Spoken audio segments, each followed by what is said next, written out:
إلا يرى يقرأ يرى أنا أقول إن شري واربو إسقام إن إسقام بقولي بالمدشر وردوح وأجدع بريجي هذا يمكن هو الطريق هذا وسلامته مرة بقول يقول ورك نعرف بولي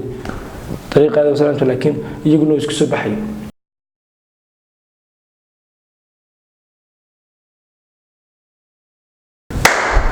كرق أو هذا الصار نعكرين نتجينا يد زيارة مال كلنا نتجينا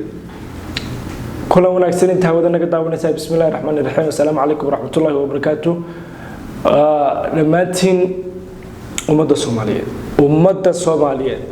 iyo inta la jaarka ah aad baan idin salaamay walaalayaal aad iyo aad walaalkaygi mawduuca maanta ka hadli doona inaynu waayo isxasuusina iyo inaynu taariikhda mararka qaar la iskareyna way qurxoon tahay ama way qurux badan tahay waxaan doonayaa fanaaniintii la oran jiray way isjeclaayeen ama way isqabaan ama way magaranaysaa way isku dhawaayeen kuwii la isku xaman jiray qalbiyadu ooy jiray dadka qaar la qeyroon jireen hebel wallahi way isku soo baxayaan ee haddana liidka ama dawga ama dariiqyada kala duwan ee midna dhinaca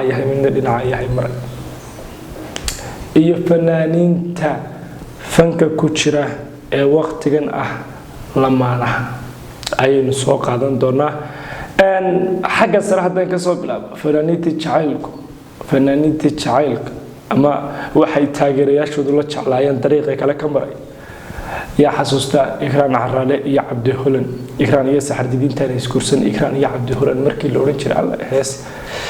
heesay soo saareen baa jirtay beriyo la oran jiray aad heestii ma xasuusta video official waan ilaawniyo urungabo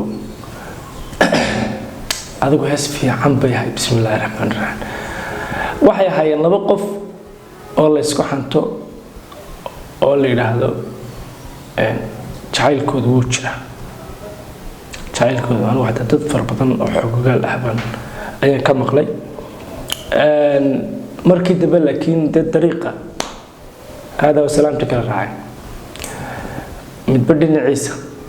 cabdillah markii dambe gabadh kale oo iyadu laakiin fanaanadeen buu guursaday kana watii guursatay saxartid laakiin cabdi holan ayaa guurka ku dambeeyay wariya qolada labaad aba labada qof ee ku xiga iyaguna waxba ku sii fogaameen kuwa ku xiga farxiya kabayare iyo dalmaryare laba heesood horta dalmaryare anigu waxaan ku bartay farxiya kabayare laba heesood tayni lamaheed iyo dhunkasho sameeyeen labada heesood baan ku bartay farxiya kabayare laftarkeedu dee labada heesood bay ayay ku sii laba qaraxday hees hore lahayd dalmaryare laftarkiisu isaguna wuxuu ku jiray waayaha cusub oo Nairobi uu joogay laakiin dalmaryare anu markii uu farxiya kabayare horaan u arkay iyadoo qoor dheefkiisa oo khatar laakiin dalmaryare markaas ay igu horeysay waa dambe oo dhaweyd baan arkay isagoo waayaha cusub ka dhex boodboodaya laakiin berigaas ay igu horeysay waxay ahaayeen laba qof oo la yiraahdo way isqabaan ama way jecel yihiin ama dadka taageerayaashu balaayo ay isla jeclaadeen laakiin markii dambe uu baan arkay farxiya kabayare oo iyaduna xaggan martay isaguna uu xaggan maray laba dariiq iyadaana farxiya kabayare guurka ku horeysay dalmar baa ku dambeeyay waxaan sirnay hablo dhinac kasta ka baxaya okay asma saban iyo muxtaar beerof ayay nagu xigeen qolada saddexaad asma saban iyo muxtaar beerof ha ugu dambeysay heestii dhidhiir markay soo saareen bacda la yaab aniga mararka qaar baan bashikii geli jirnay malaw isqabaaneen dadka ka qarnay qoriya dadka ay ka qarinayaan laba qof oo iyagana taageerayaasha inagu dadkan markay isu shookaansanayeen mayna dhex fadhiino adigu mayna la hadna markaa baby ku dhacna xayb ku dhacay mayna odhanayn laakiin jacaylka iyo xiriirku wuxuu leeyahay fafaala ama tusaalooyin ama calaamado lagu garto marka dadka taageerayaasha iyagu calaamadaha raacaya ay isku tuhmaan laakiin waxa iyaguna kala mareen dariiqa hada wasalaamta oo iyada ka guursatay asma saban aad baan ugu hambalyeeyaa waa gabadh cod macaan runtii ixtiraam badan iyadoo mukhtaar baraf waa salaamaya mukhtaarna wali waa hormuudka doog waa laacib bilis koranka kama bixin hallo gurmud waaya iidla yare iyo iqrayare ana aba oran jiray war way isqabaan inay isqabaan baa wali iblimud jiray warda wax waa iga daa berigii hore imka waa dariiqada salaamto mar dambe la gur warka nacrub bulay dariiqada salaamto laakiin iyaguna isku soo baxay jacaylka way isla jireen bari baa la gur waxba ka dhaxeeyay laakiin daan uma garan karo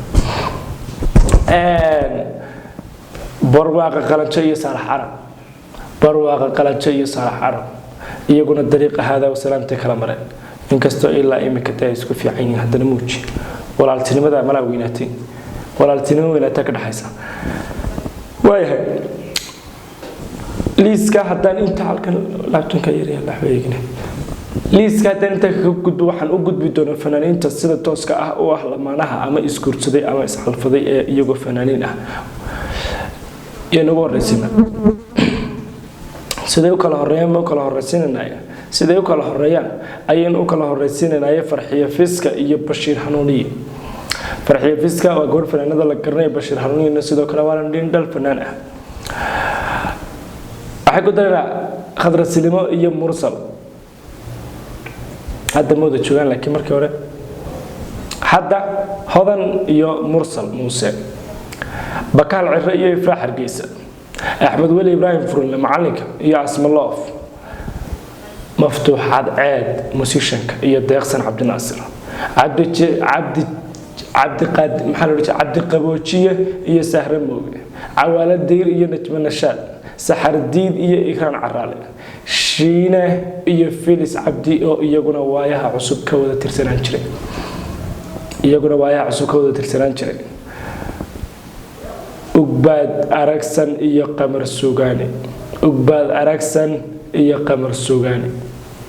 ugbaad aragsan iyo qamar sugaani aad iyo aad baan labadaa qofna aan ugu hambalyeenayaa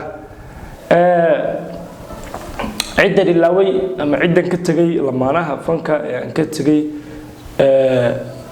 anagu de mashiimiin waxay qabanaya bani aadan baan hayay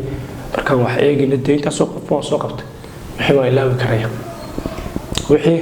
waan ilaawi karaya inta lamaana ah ee soomaaliyeed ee daawanaya iyo inta aanay daawanaynin iyo inta qoyse islaam iyo soomaali iyo ummad jirta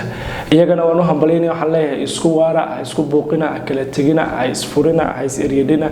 nolosha buuq iyo qaylo iyo rabshad maaha nolosha isla fahma isla jaanqaada iskoolkooliya ubad muxibo iyo kalgacayl iyo jacayl lagu dhala kala dhala inta daa'in abidki inta waqtigu jiro inta cimrigiin jiro isku waara oo isku baraara wada jira oo wada jooga ducadii odayaashaan idinku duceeyey ducadii odayaasha ayaan idinku duceeyey inta iskaadgaadaysa inta qalbiyada iska jecel inta isu muxibaysan iyo inta isu kalgacalaysan ma dhahdaa iyagana waxaan leeyahay ha isqiyaamina ha isjaajoosina ha kala yaacina ha kala ordina iyagana waxaan leeyahay waqtigu ha idin mideeyo oo laba lamaana ah idinka dhigo noloshana isku waara waxaad doonaysaana hiigsada inta dababka ah iyo inta riwaayadda ku jirta inta galgalanaysa ee iyagu weli aan waxaan fahansanaynba iyagana waxaan leeyahay alla ha idin fahansiiyo ha idin soo hadeeyo nolosha qurxoon ha idin tuso iyo kalenu ducaynaa waar ummadda islaamka intay dhibatan ilaahay u naxariisto innagana ilaahay u naxariisto meeshiiba dabakaayada yareed masaajidka ka dhigay saaxiib yaal dad maadsantihiin waxaan idinkaga mahad celinayaa qof kasta yar iyo weyn gabadh iyo nin caruur iyo cirolaba qof kasta oo dayax film isku xidhan waxaan uga mahad celinayaa waqtiga qaaligiisa iyo qofku wuxuu kuu huro waxa ugu wanaagsan qofka waqtigiisa ku siiya oo 1 minute kamida ku siiya waayo waqtigu uu ordaya qofkuna waqtigu ka faa'iideysanaya shaqooyin buu leeyahay program buu leeyahay waa duu daro hawlihiisa kala qabsanaya qofku hadduu waqti ku siiyo waqti uu kugu dhageysto ama waqti uu kugu daawdo qofkaasi waa waryaa waa gob weeye gob ka intu ku shito iska ka baqtiye markiiba ama korka sare ka ayaga ku dhaafa ka waa laga fiican yahay kan ba ka fiican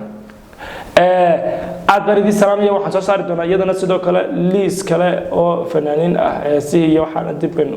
aan u qiimeyn doonaa anagu dhinacayga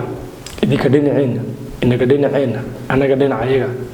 waxaan idinkaga tagayaa waqtiga iyo waayo iyo noloshu haydii wacnaato